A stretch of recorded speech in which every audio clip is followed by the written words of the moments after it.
अपने पिता माता का संस्कार करके परशुराम जी महाराज महर्षि भगवान दत्तात्रेय के निकट गए हैं। तो दत्तात्रेय भगवान अवधूत वेश में विराजमान थे। कुत्तों के कान पकड़ रखे थे उन्होंने, कुत्ते थे, कुत्ते के कान पकड़ रखे थे। देखने में उनकी वेशभूषा ऐसी नहीं थी जिनको देखकर कोई श्रद्धा करे। मलिन वेश था उनका। लेकिन देखो, बहुत ध्यान से सुने, अपनी माता के परम भक्त परशुराम जी महाराज ने उस वेश को देख करके भी मन में तनिक भी अश्रद्धा नहीं की। साष्टांग प्रणाम करके वे बैठ गए। उन्होंने कहा, जब मैं जान गया कि तुम किस लिए आए हो, लेकिन फिर भी तुम्हारे मुंह से सुनना चाहता हूं। सारी बात परशुराम जी ने बताई। तब उन्होंने कहा कि तुम्हारी मां की आज्ञा है और तुम आए हो ब्राह्मण को निराश करना, और विधि के ज्ञाता होने के बाद भी फिर न कराना, ये अपराध है। इसलिए मैं स्वीकार तो करता हूं, लेकिन बहुत धर्म संकट में हूं, क्योंकि मैंने कार्तवीर्यार्जुन के पिता का आतिथ्य स्वीकार करके और कार्तवीर्यार्जुन को आशीर्वाद दिया है बलशाली होने का। हम जिसका भोजन एक बार भी कर ले उसका अनिष्ट नहीं करना चाहिए। लेकिन फिर भी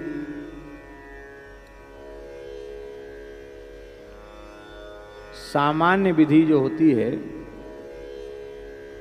उसको बाधित करके विशेष विधि प्रवृत्त होती है।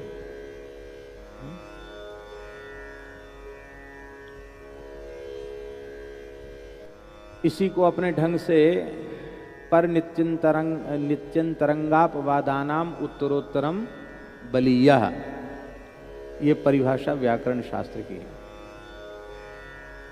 पर से नित्य, नित्य से अंतरंग और अंतरंग से अपवाद। अपवादाश्च बलीयांशः, अपवाद बहुत बलवान होते हैं। ये सामान्य विधि है।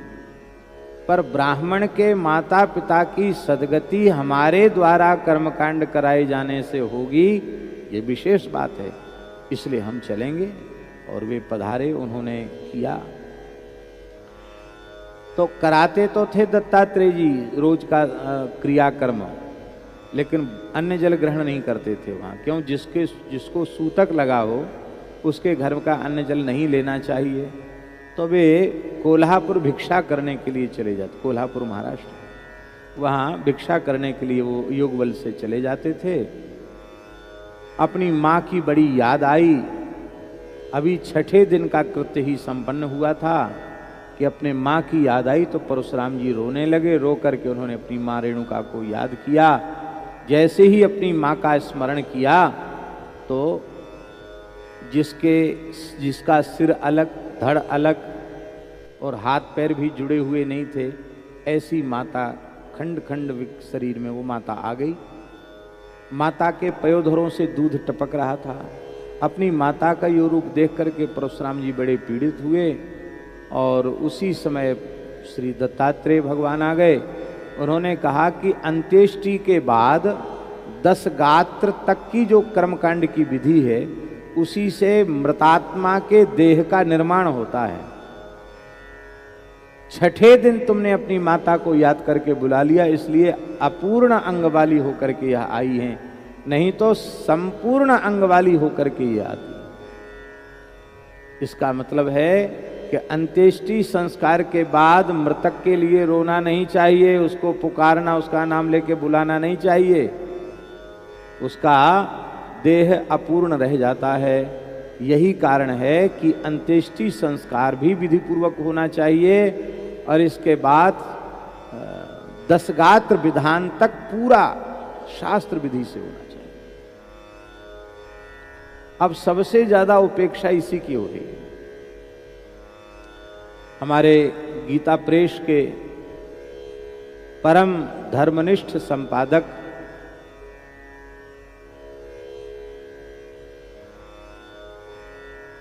शिव सायुज्य प्राप्त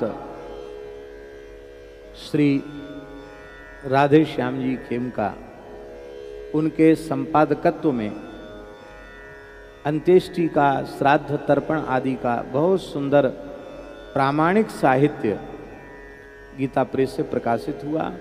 और हम समझते हैं कि ऐसे कई कर्मकांड के दुरूह विषयों को, गया श्राद्ध विधान जैसे विषयों को बहुत अच्छी प्रकार से लिख करके प्रकाशित उन्होंने कराया गीता प्रेस से।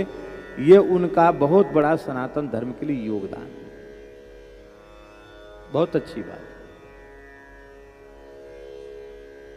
आज ब्राह्मणों में इस कोटि का ब्राह्मण मिलना कठिन है जिस कोटि के राधेश्याम खेमका जी वैश्य थे, त्रिकाल संध्या उपासन करने वाले, नित्य बलिवैश्वदेव करने वाले, नित्य वेद पाठ करने वाले, पंच महायज्ञ करने वाले, प्रत्येक अमावस्या को श्राद्ध करने वाले, ऐसी श्रद्धा गौ ब्राह्मण और संतों में, सनातन धर्म में रखने वाले इस समय अति दुर्लभ है। और उनकी धर्मनिष्ठा, धर्माचरण निष्ठा का प्रभाव, दिव्य प्रभाव उनको अंतिम क्षण तक प्राप्त हुआ। जैसी उनकी भावना थी उस भावना के अनुसार केदार खंड में गंगा के तट पर उन्होंने देह विसर्जन किया। और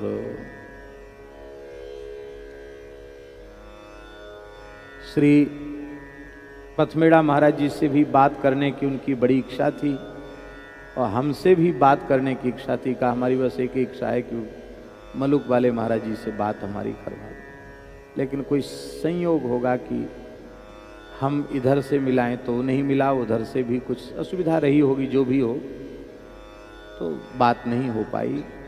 लेकिन वे अंतिम क्षण तक भगवत चिंतन करते हुए उन्होंने देह का त्याग। ये भगवान की बड़ी भारी कृपा। तो ये अंत्येष्टि बहुत जरूरी है और अंत्येष्टि के बाद के सारे कृत्य बहुत जरूरी है।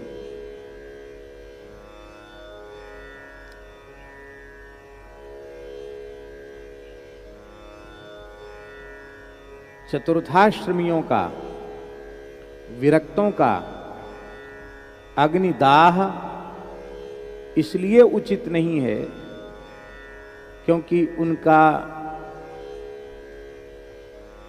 10 गात्र विधान कैसे होगा? नहीं होगा। कौन करेगा, कैसे करेगा? फिर उसकी अर्हता किसको होगी?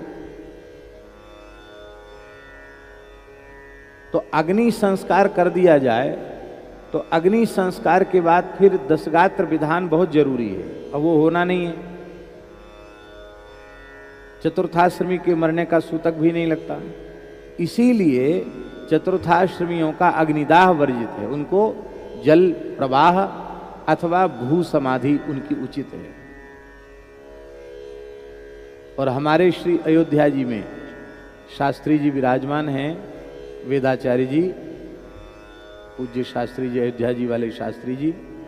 तो अयोध्या जी में सभी संतों का सरयू जल समाधि ही होती है, आज भी परंपरा से। किसी संत का अग्नि संस्कार नहीं होता। हाँ, केवल बड़ी जगह के महंत की परंपरा है कि वहाँ बड़ी जगह के महंत को लोग अग्नि संस्कार करते हैं, अथवा रामानुज संप्रदाय की परंपरा के जो लोग मठ हैं उनके यहाँ भी अग्नि संस्कार कर देते हैं, पर अपने रामानंद संप्रदाय में अग्नि संस्कार नहीं करते। सबको सरयू जी के जल में ही समाधि। ये सब बहुत जरूरी है। अब धीरे धीरे सब खत्म होता चला जा रहा है। अब नदियों में जल की कमी है, प्रदूषण है। अब नदियों की भी ऐसी स्थिति नहीं रह गई है कि उनमें शरीरों को प्रवाहित किया जा सके। तो ऐसी स्थिति में क्या करना चाहिए? ऐसी स्थिति में दास के विचार से, शास्त्र का समादर करने की दृष्टि से भू समाधि दे देना उचित है, किंतु अग्नि संस्कार उचित नहीं। अग्नि संस्कार करने के बाद फिर पूरा कर्मकांड होना चाहिए। कर्मकांड होता नहीं, कौन करेगा? और जो करेगा उसका अधिकार क्या है? फिर सपिंडीकृत करण में किससे मिलाएंगे? घर तो छूट गया उसका। किन पितरों से मिलाएंगे उनको? तब लोग कहते हैं कि वो गुरु परंपरा से मिला देते हैं। अरे भाई, गुरु परंपरा से तो वो मिले मिलाए हैं। यदि संसार शरीर से संबंध विच्छेद हो गया है, अनासक्त हो चुका है, तो देहोपाधि नष्ट होने के बाद अपने श्री गुरुदेव की सन्निधि में नित्य गोलोक, नित्य वैकुंठ, नित्य साकेत को ही वो प्राप्त करेगा। उसे आने की जरूरत क्या है? तो इसलिए श्रद्धा पूर्वक 10 गात्र आदि विधान करने चाहिए, किंतु रोना गाना मृतात्मा के लिए नहीं चाहिए, नहीं तो उनका शरीर पूरा निर्मित नहीं हो पाता है।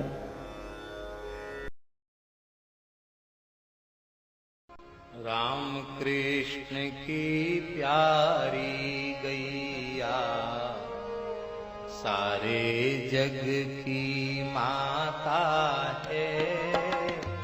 राम कृष्ण की प्यारी